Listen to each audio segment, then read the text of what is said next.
Hey guys, welcome to Tell It to Trevor. Today on my podcast I have... The voice of XWW, Dom Douglas. Alright, Dom. We're going to start these off with these 10 questions. All right. What got you into wrestling? Oh, wow.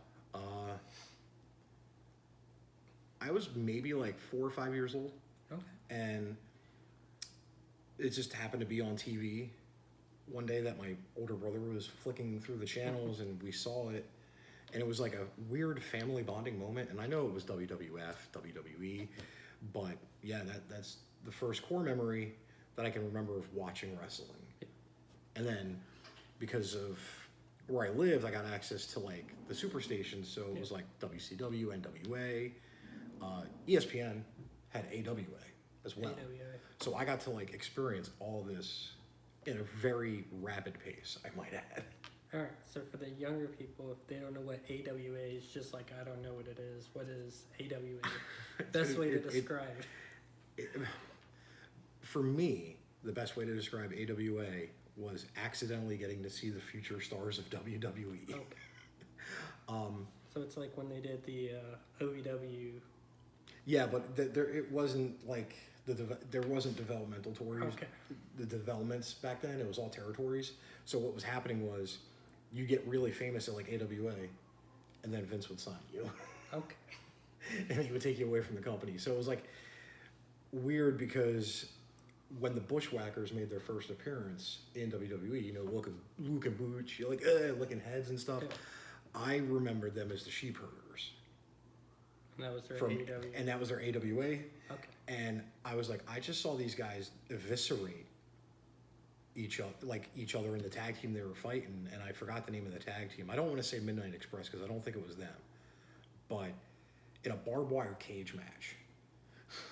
And this wasn't like, oh, we just wrapped a couple pieces of barbed wire around a steel cage. No, there was a wooden structure built, and everything around it was wrapped in barbed wire. Okay. And ESPN showed this 10 o'clock in the morning on a Saturday. Alright, what got you into commentary? It was by accident.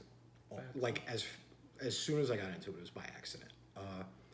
I had just gotten into a school in Lincolnton for USA Main Event, and I was hitting lights and music, pyro and effects. I was getting into it slow and just building it up, just learning the ropes, learning every little bit that I could.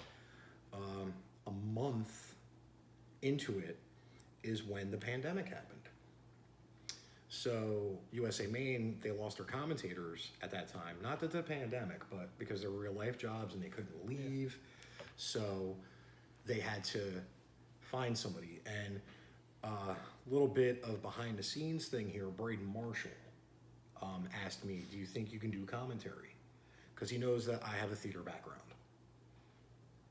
And he's seen me MC a couple of shows before. So he knows I can, talk to a crowd and keep people engaged. And I literally said, well, what's the worst that can happen? I completely fail out. And 4 years later, here I am. Yeah. And that's how I got the accidental start to commentary. If you could, I know you're a commentator, but if you could wrestle anyone, who would it be and what show? All right, this answer has not changed for years, and it's going to shock a lot of you. Little Donnie. Little Donnie. And I'll tell you why. I have a fake hip. I can't move around too fast. I'm extremely unathletic now in my older years.